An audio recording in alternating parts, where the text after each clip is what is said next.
nation now that we've lost our identity. And I'll tell you, 100% of people I talk to would agree with me. Is that the same that's here? Does everybody nod that we've lost our identity as a people? That's what I've seen. And so I figure, well, my God, that's my fault.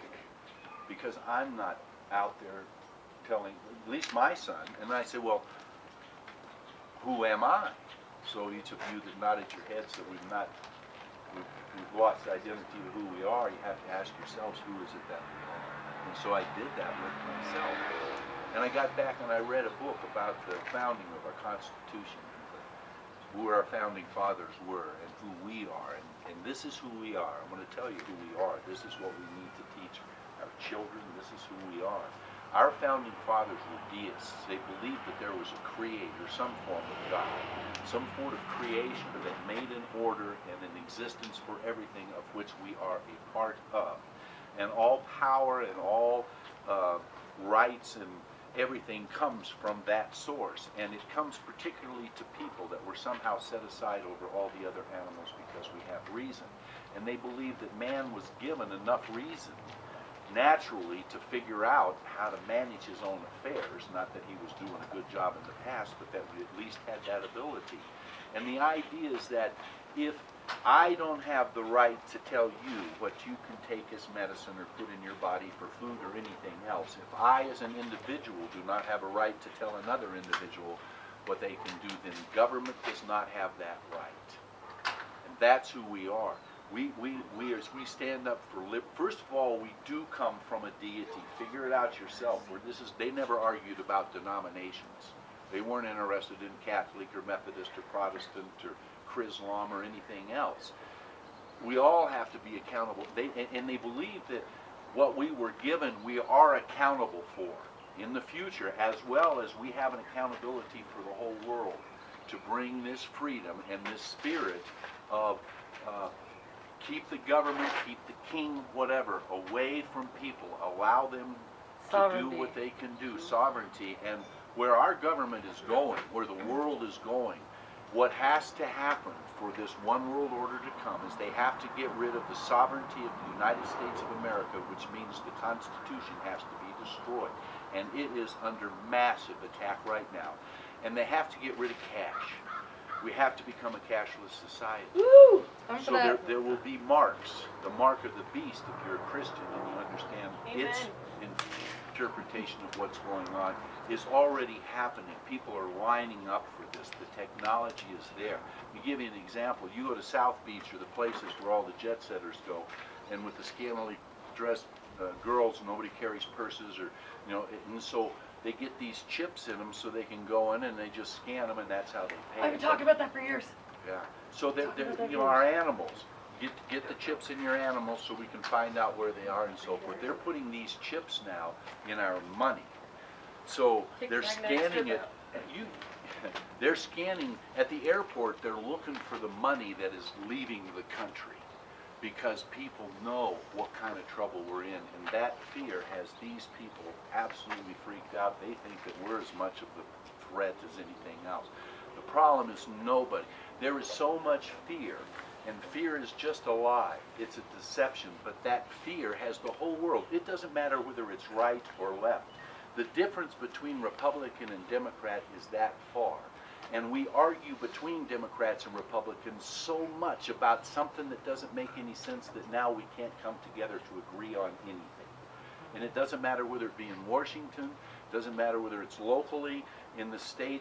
We just have lost our ability to do that. And so I propose what we do as individuals. We have to do this as an individual. If we don't do it as individuals, because that's the way our company was structured from the bottom up. And it was never envisioned to have this monolithic federal government. The federal government was only supposed to protect us for common defense and national security. And the Founding Fathers never envisioned it taking over of all these entitlement programs and stuff. That we're going broke. We are broke. It's just like the Titanic.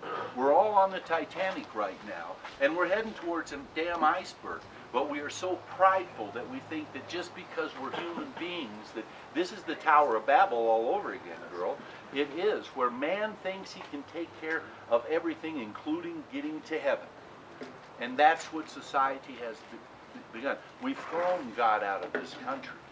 He's not in our schools, he's not in our courts, he's not in our families even anymore. The breakup of the family is happening because we don't hold to values. Our founding fathers said you have to teach people virtue. So they required that when we had as many as 50 families in a community, by law, you had to set up a free public school to teach people who they were. And this is what they taught.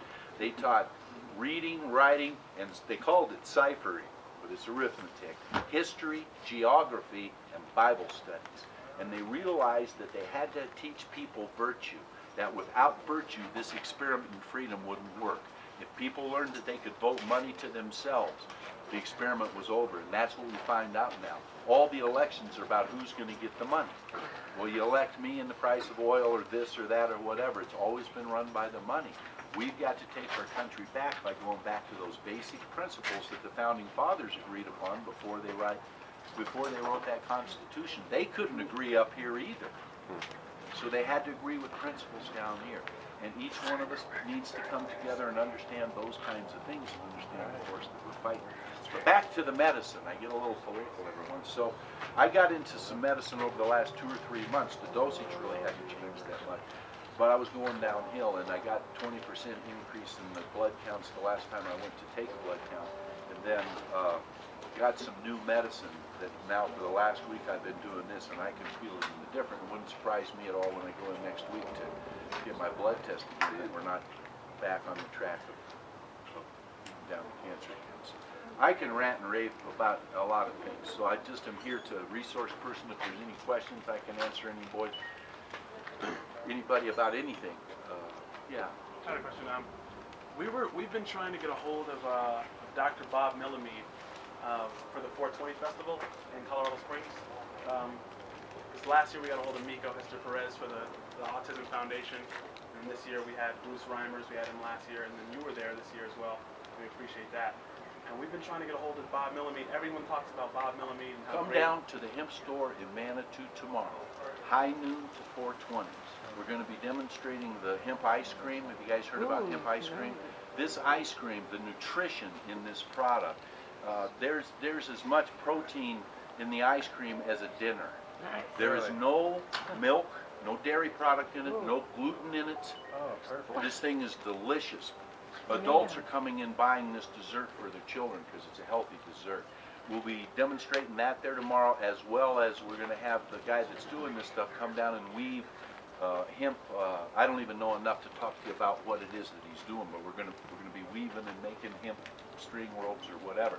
So that's at the hemp store, which is at the Loop in Manitou, where Mountain Man Outfitters is. Tomorrow from high noon to 4:20. So Dr. Bob will be down there tomorrow. I'm not sure exactly what time, but he said he'd come if I called him in the morning and reminded him. So I'll make sure he gets there. If there's people who want to talk to him, he'll be down there. Any other questions about anything? So rock on, have fun. Thank you. Thank you for being here and telling us about that. Protest on June 25th for Bob.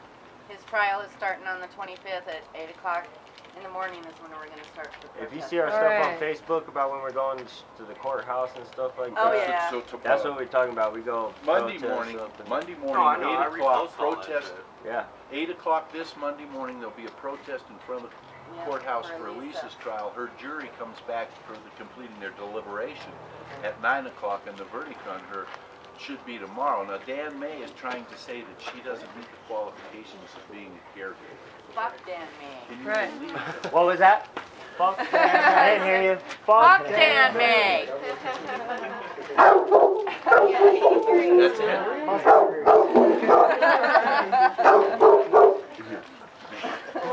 Yeah, he's like, we didn't bark at you. Hit me. If you stop petting, he'll bark at you. I'm good. Yeah, I'm tired. I gotta get home.